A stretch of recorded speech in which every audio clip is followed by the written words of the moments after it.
This is Eagle Owl, and today I'll be talking about Isaiah Rodgers to the bench. Also, Cam Jurgens better than Kelce. And lastly, Saquon Barkley is the missing piece. But let's get straight into it. Before we get straight into it, we got to talk about Zach Baun. Yes, Zach Baun led the league in tackles. So he got 15 tackles. Ironically, the second person or the person that's tied with him is TJ Edwards. TJ Edwards had about 15. And TJ Edwards spoke about it, him not being number one on the list or being tied with Zach Baun. And this is what TJ Edwards had to say. I noticed you had 15 tackles. So did your best friend, Zack Yeah. Baun. Tell me about that. Did you pull off these 15 not because of Chicago, how you're feeling, or Tennessee? Did you do it to hold court with Zack Baun? Yeah, it was 100%. I saw him on Thursday night, saw him what he did, and I was like, yeah, I gotta get him. And I missed a couple, so I really should have beat him, but that's how it goes. But it was one awesome to see him kind of do his thing. But I definitely sent him a little text after to let him know I'm here. So can't let him get too comfortable. I wonder if you'll be keeping score with him. Oh, I love it, man. I miss TJ Edwards, man. I really do. I'm thinking like, man, imagine if he was on our team. Like, I really like N'Kobe Dean. I do, and I like the way he's developing. But man, we should have signed TJ Edwards because I always looked at it like when Kaiser White and TJ Edwards, their contract was up. I'm like, Eagles got to keep one of those guys. Like Dean's not ready to take on that type of role, and the Eagles just let both of them walk. Why? I don't know. I think we had the money to pay him. We just didn't. A lot of rumors is that one rumor is that TJ Edwards blatantly said like the Eagles offered nothing, so I just went back home. The other one is that the Eagles offered something, but he just wanted to go home. So I'm not sure if we offered nothing and he went to the Bears or we offered something, he went to the Bears. So I'm thinking like if we would have offered something, he probably would have stayed, but he went back home. He's from that Wisconsin, Chicago type ish area. So I mean, he doing his thing there. He doing his thing there. He developed in Philly. He definitely developed in Philly, and then we just let him walk. But it is what it is, man. It is what it is. And I like the friendly competition between T.J. Edwards and Zach Baun too. I definitely like that competition. But let's get into the topics. Let's talk about it. Let's talk about Isaiah Rodgers to the bench. A lot of people was like, yo, the way Quinion played, he got to stay on the outside. And you got to get Cooper DeJean a shot. Which this is no knock on Cooper DeJean, but Cooper DeJean is not better than Isaiah Rodgers as of today. He's not. And I'm sorry, Isaiah Rodgers is dealing with, let's say this multiple times, but he's dealing with the out of sight, out of mind syndrome. You've seen what Q can do, and he's a baller. We know what Slay can do. But we did not see Isaiah Rodgers. And people like that lineup we had. They like just sub out Avante Maddox and then Cooper DeJean. He'd just be fine. He'd be fine there. And just let Isaiah Rodgers play the bench. And I don't think that's the right idea. While I'm somewhat coming to the agreement that Quinion Mitchell should be on the outside, but your three best corners are Slay, Mitchell, and Isaiah Rodgers. However you want to mix it up, those are your three best, and they have to see the field. Cooper is not ready, y'all. I'm telling you, he's not ready. That's why Vic Fangio mentions Isaiah Rodgers, and even when he mentions Cooper DeJean, he's working hard, but he's just not there yet.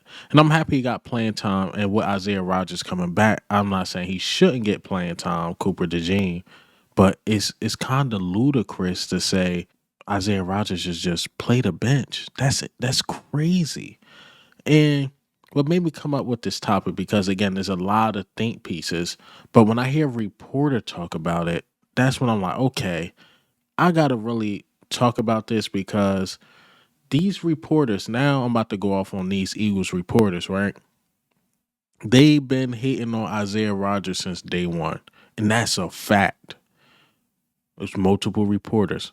And he ain't gonna make the team. I'm like, you're out your mind.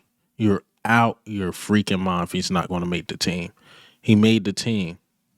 Then he's not gonna start. We drafted this, that. I'm like, yo, like a couple years ago, he was like rated the fourth best corner in the league. And then he starts. He ain't gonna start on the outside. He started on the outside. And now a game played where he couldn't play because he had this surgery on his hand. And now the reporters are back on that train. You don't believe me? Let me go over this transaction between Martin Frank, who I really like, but I just totally disagree with him.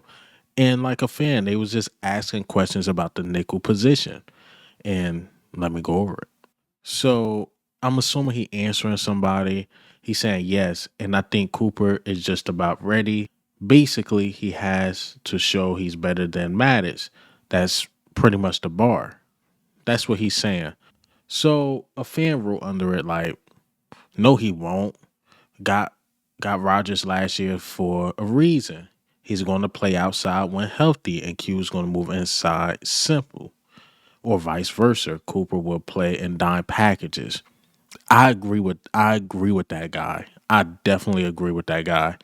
And then Martin Frank, and this is the typical response. Typical, because I get this in my comments. First, the Darrell Reeves thing, or y'all go extreme when I be like, yo, he's the top three corner on our team. Y'all go extreme. Oh, you think he's the next coming up Deion Sanders or Darrell Reeves or this and that? I never said that. I just think he's in the top three best corners on our team, and he should see the field. So he went with that typical response. He said, "Did I miss Isaiah Rodgers being the next Darrell Reeves?" Poor response. Poor response. Nobody's saying that. We're saying he's in the top three. He has to be on the field. Nobody's saying he's Darrell Reeves, Deion Sanders. Nobody even saying he's Sauce Gardner or anything like that. We saying he's top three on this team. Like they be glazed. Yo, I'm telling you, man, the fan base and the reporters are glazing Cooper DeJean. Glazing. And I'm like, yo, he's just not ready yet. We gotta chill. Cause if he rush out there and look bad, that's when all hell's gonna break loose. He's not ready. Simple as that. But he went with that response. And then he said, if Q is better on the outside, you will play him there, and Q is better than Rodgers. Period. That's what he put. I mean, come on, Martin Frank. You can't. Okay, say if Q is better than Rodgers, but is Rodgers better than Cooper DeJean? Absolutely. Absolutely. So what are we talking about here? I'm telling you, these reporters got egos. They got egos too. So I guess they really want Cooper DeJean out there, but I'm like, just chill. Chill. Coming off a hamstring, broken leg. Like, we gotta chill. Like this is a Super Bowl year. You gotta have the best players out there right now. And your top three best corners, Rodgers, Q, and Slay. Those are your three best. And y'all even saying that in these comments, like you're experimenting with Cooper DeJean. Hopefully he can be that guy. And he will see playing time, but he's not better than Rodgers. He's not. Quinion is possibly not better than Rodgers, bro. And I get it, he had a good game. And you want to see a young guy doing that, but the Rodgers disrespect is out of hand. So I mean, this guy, man, I'm happy he was a full participant. I didn't even go over the injury report, but his hand, he was a full participant. I believe, if I'm not mistaken, it was Milton Williams that was limited, but pretty much everybody was like a full participant, or whatever, except Milton Williams. Hopefully, he's ready to go. But man, this is crazy. This is crazy, the thing Isaiah Rodgers gone through. But Philly loves you, man. Don't think Philly hates you. Philly loves you, Isaiah Rodgers. But some of these reporters, man, be freaking glazing. Like, it's junk crazy, man. All right, man. I stayed on that topic way too long. I didn't know I was going to go crazy on that topic. But Cam Jurgens, man. Cam Jurgens. He is being compared to Jason Kelce. And Jason Kelce was saying, like, Yeah, y'all compare him to me now, but later on, this dude might be better than me. But let me go over the quote that Jason Kelsey said exactly. So Jason Kelsey on Cam Jurgens, he's going to continually get compared to me, which I don't think is fair to him. And then eventually everybody realized he's fantastic and a great player. I had to live with the fact that there's a guy that's better than me. I think that's a true statement. And Jason Kelsey is a Hall of Famer for sure. We all love Jason Kelsey. But people are forgetting Jason Kelsey, he almost got cut. Jeff Stoutland believed in him and got him right, but he was almost cut. He was almost traded. And it took him time. It took him time to develop. Whereas though you could look at Cam Jurgens like, yo, Cam Jurgens is there right now. Like he's there right now. And once he get the snaps together, the line is still in sync, with or without Jason Kelsey. It's still in sync. But once him and Jalen Hurts get a couple snaps together, he might be better than Jason Kelsey. I know that's hard to hear, but you gotta see I have the all 22 playing right now. Don't he remind you a bigger Jason Kelsey?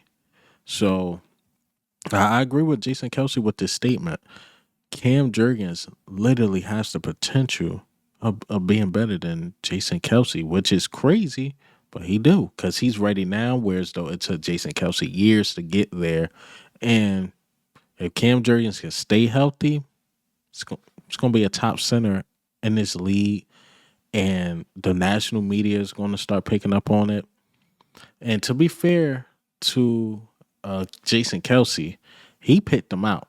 So hey, Jason Kelsey, if he end up being better than you, you can say, hey, I picked the guy. So that is what it is, man. But shout out to Jason Kelsey for being a good sport.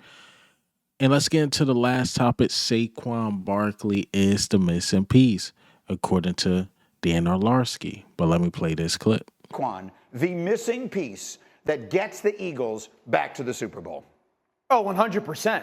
I mean, Saquon Barkley is a dynamic back behind an offensive line that is very good. And now we saw Kellen Moore run a little bit of scheme with them. They get a little bit more downhill in their run game. They utilize him as a pass catcher. 2,000 yards, 2,000 all-purpose yards if he plays all 17 games for the Philadelphia Eagles. I totally agree.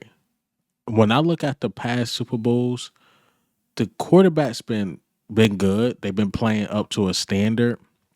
But what goes underrated is how good these running backs be in the Super Bowl. Like, think about when the Chiefs won their first Super Bowl. I forgot the running back name, but he went berserk. And Patrick Mahomes didn't really have a big game. A lot of people were saying that running back should have been MVP. Dang, I'm mad I'm forgetting his name. They first Super Bowl, then when they beat us, it was Isaiah Pacheco who really went off. They run game really went off.